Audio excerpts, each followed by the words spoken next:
নমস্কার, ঈশান Bangla prime time খবরে আপনাদের স্বাগত জানাচ্ছি আমি সৌভিক। প্রথমেই সংবাদ শিরোনাম।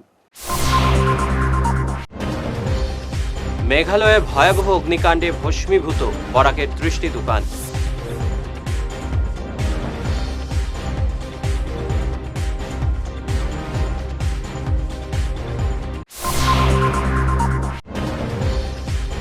বাংলাদেশে দীপু হত্যাকাণ্ডের প্রতিবাদে উত্তাল হয়ে উঠল বরখলা।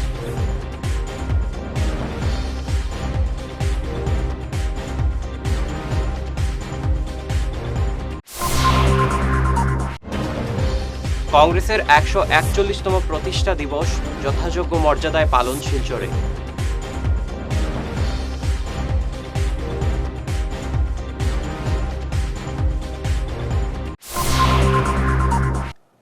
এবারে বিস্তারিত ঈশান বাংলা প্রাইম টাইম খবর। মেঘালয়ের পূর্ব জয়ন্তিয়া পার্বত্য জেলায় রিম্বাই রোড বাজারে এক বিধ্বংসী অগ্নিকাণ্ডে বরাকের 30 জন ব্যবসায়ীর দোকান ভস্মীভূত হল। গতকাল গভীর রাতে এই অগ্নিকাণ্ডের ঘটনা সংঘটিত হয়েছে। অগ্নিকাণ্ডে মোট 40টি দোকান পুড়ে ছাই হয়ে যায়। এর মধ্যে 30টি দোকানের বাসিন্দা বরাক উপত্যকার।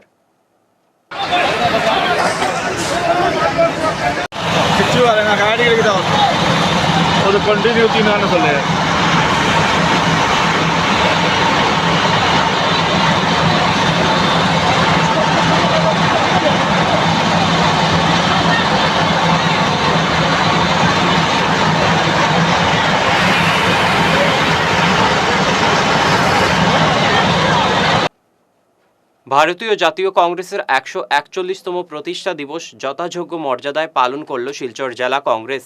রবিবার শিলচর ইন্দিরা ভবনে দলীয় পতাকা উত্তোলনের মাধ্যমে দিনের কর্মসূচির সূচনা হয়। শহীদ বেদিতে পুষ্পার্ঘ অর্পণ ছাড়াও প্রয়াত প্রধানমন্ত্রী ইন্দিরা গান্ধী এবং বর্ষিয়ান নেতা কর্ণেন্দু ভট্টাচার্যের আবক্ষ মূর্তিতে মাল্যদান করেন দলীয় কর্মীরা। আজ আপনারা জানেন আমাদের জাতীয় কংগ্রেসের বড় আনন্দের দিন। আজকে আমাদের জাতীয় কংগ্রেসের 141তম প্রতিষ্ঠা দিবস।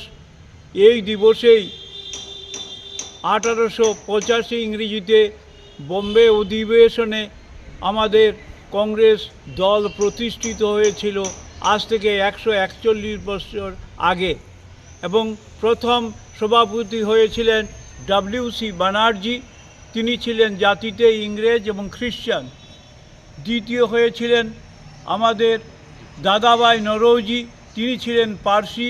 তৃতীয় হয়েছিলেন আমাদের বদরুদ্দিন তাইয়বজি। তারপরে হয়েছিলেন 1888 খ্রিস্টাব্দে আমাদের হয়েছিলেন জওহর নেউল, আমাদের চতুর্থ সভাপতি হয়েছিলেন। এইভাবেই সমস্ত পরপর সভাপতিরা কংগ্রেস দল রক্ষা করেছেন। আমরা যে কংগ্রেস দলে আছি সেই কংগ্রেস দল, আপনারা জানেন যে আমরা জাতীয় স্বার্থে এবং ভারতবর্ষের স্বার্থে কংগ্রেস দল এতদিন সব কাজ করে গেছে এবং চালিয়ে গেছে। কংগ্রেস দলে কোনো জাতিভেদ নাই, সব জাতির জন্য দরজা খোলা। সব জাতি, ধর্ম, সম্প্রদায় মানুষকে নিয়ে কংগ্রেস চলতে চায়। বাংলাদেশে দীপু হত্যাকাণ্ডের প্রতিবাদে উত্তাল হয়ে উঠল বরখলা। এই নৃশংস হত্যাকাণ্ডের প্রতিবাদে স্থানীয়রা এক বিশাল মোমবাতি মিছিল বের করেন। অনুষ্ঠিত হয় এক প্রতিবাদী সভা। দীপু হত্যাকাণ্ডে জড়িতদের ফাঁসির দাবিতে সরব হন বরখলাবাসী।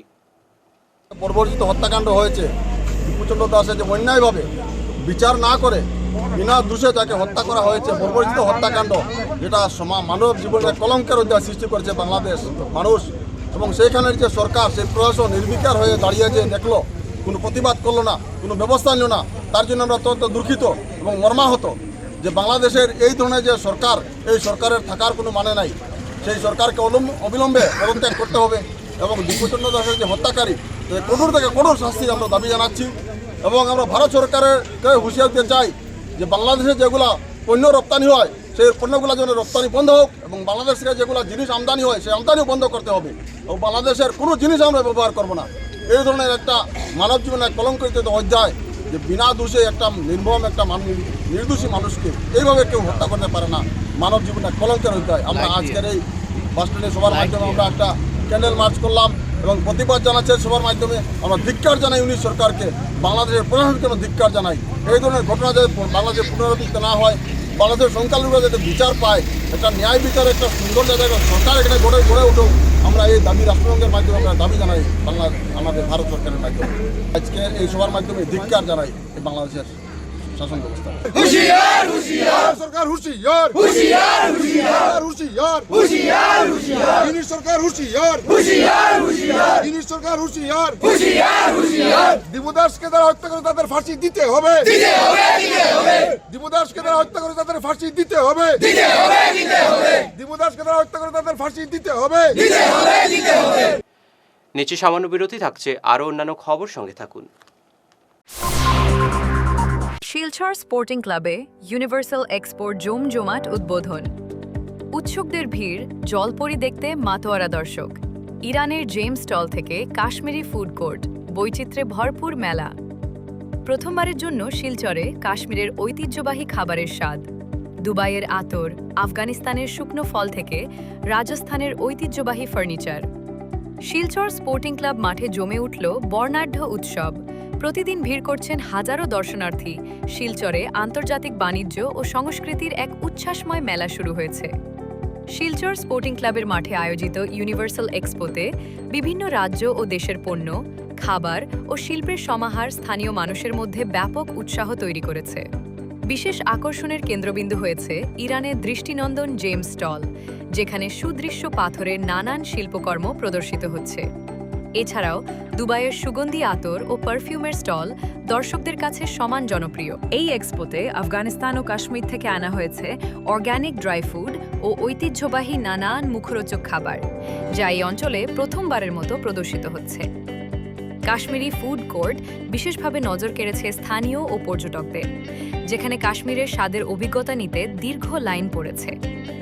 পণ্যের তালিকায় আরও রয়েছে বিশেষ শাড়ির কালেকশন, আর্টিফিশিয়াল জুয়েলারি, রাজস্থানের বিখ্যাত আচার, ইরানি কার্পেট ও ফার্নিচার। প্রতিটি স্টলই দর্শকদের কাছে নতুন কিছু উপহার দিচ্ছে, যা মেলাকে করেছে আরও বৈচিত্র্যময়। এই এক্সপো শুধু কেনাকাটার জায়গা নয়, বরং সংস্কৃতি ও শিল্পের এক আন্তর্জাতিক মেলবন্ধন।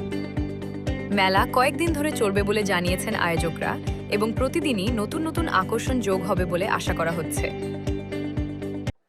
ঈশান বাংলা নিউজের বিশাল দর্শক ভিত্তির সঙ্গে যুক্ত হয়ে তাৎক্ষণিক পৌঁছে যান হাজার হাজার গ্রাহকের কাছে। কেবল টিভি, ইউটিউব এবং সোশ্যাল মিডিয়ায় একযুগে আপনার ব্যবসার ব্যাপক প্রচার।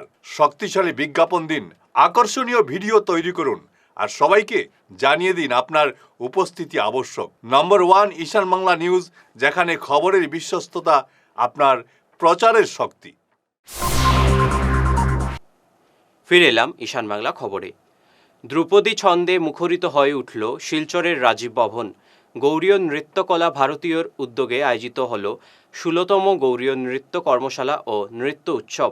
বিশিষ্ট অতিথিদের উপস্থিতিতে প্রদীপ প্রজ্বলনের মাধ্যমে অনুষ্ঠানের সূচনা হয়।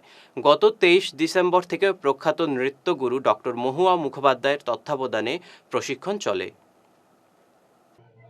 27 ডিসেম্বর 2025 সাল থেকে 25 সালের এবার 16তম অনুষ্ঠান পরিবেশিত হচ্ছে। আমরা গত 23 তারিখ থেকে গৌড়ী নৃত্য কর্মশালা, গৌড়ী নৃত্য মানে বাংলা শাস্ত্রীয় নৃত্য, গৌড়ী নৃত্য কর্মশালা আয়োজন করেছিলাম। ডক্টর মহুয়া মুখোপাধ্যায়, যিনি শাস্ত্রীয় নৃত্যের স্রষ্টা, তিনি এবং ওনার দুই ছাত্র এবং পণ্ডিত অমিতাভ মুখোপাধ্যায় এসেছিলেন, এবং আজকে এই অনুষ্ঠানটা হচ্ছে। আমরা মূলত বাংলা শাস্ত্রীয় নৃত্য নিয়ে কাজ করি গৌড়ী নৃত্য কলা ভারতী, এবং সঙ্গে আমরা লোকনৃত্যেরও প্রচার করে চলছি, এবং সঙ্গে আধুনিকতা প্রচার এবং প্রতি বছর গৌড়ী নৃত্য নিয়ে আমাদের সংস্থা থেকে, আমাদের স্কুল থেকে অনেক ছাত্রছাত্রীরা ভারত সরকারের জুনিয়র সিনিয়র স্কলারশিপ পেয়ে যাচ্ছে। এবং আমি নিজে 2013 সালে জুনিয়র ফেলোশিপ পেয়েছিলাম। এবার এই বছর আমি সিনিয়র ফেলোশিপ পেয়েছি। আজকে আমাদের মূল আকর্ষণ রয়েছে এক কর্মশালা, নাচ রয়েছে, তাছাড়া কিছু আধুনিক নৃত্য রয়েছে, এবং আমাদের মূল আকর্ষণ হচ্ছে মনসামঙ্গল কাব্য আধারিত বরাক উপত্যকা পদ্মপুরাণ আশ্রিত বেহুলা নৃত্যনাট্য। আমাদের গৌড়ীয় নৃত্য কলা ভারতীর 16তম বর্ষপূর্তি আজ। বাৎসরিক উৎসব প্রতি বছর একটা ওয়ার্কশপ করা হয় 3 দিনের। তো ডক্টর মহুয়া মুখার্জি মহাশয়া এবং পণ্ডিত ডক্টর অমিতাভ মুখার্জি মহাশয় প্রত্যেকবার এসে এবং ওদের ছাত্রদের নিয়ে এসে, ওরাও সবাই এক একজন ডক্টরেট করেছে গৌরী নৃত্য নিয়ে, ওদেরকে নিয়ে এসে যে ওয়ার্কশপটা করা হয়, সেই ওয়ার্কশপের ইমপ্লিমেন্টেশন আজকে হচ্ছে, আপনারা দেখেছেন। উৎসব মরশুমে আনন্দের আলো ছড়িয়ে পড়ল সমাজের বিশেষভাবে সক্ষম ভাই বোনেদের মধ্যে। গতকাল স্থানীয় স্পোর্টিং ক্লাব মাঠে ইউনিভার্সাল এক্সপো কমিটির উদ্যোগে আয়োজিত হলো এক ব্যতিক্রমী অনুষ্ঠান, দিব্যাঙ্গ বন্দনা। কমিটির সভাপতি সঞ্জয় পাল ও তার সহধর্মিণী নন্দিতা পালের বিশেষ ভাবনায় এই মহতী অনুষ্ঠানের মূল উদ্দেশ্য ছিল দিব্যাঙ্গদের প্রতি ভালোবাসা ও সম্মান প্রদর্শন করা। শেষ করার আগে বিশেষ খবর আরও একবার। মেঘালয়ে ভয়াবহ অগ্নিকাণ্ডে ভস্মীভূত বরাকের 30টি দোকান।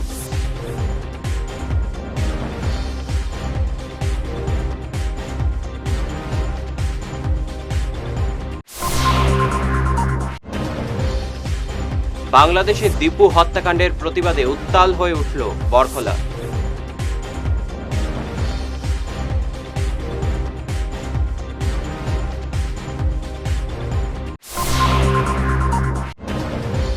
কংগ্রেসের 141তম প্রতিষ্ঠা দিবস যথাযোগ্য মর্যাদায় পালন শিলচরে।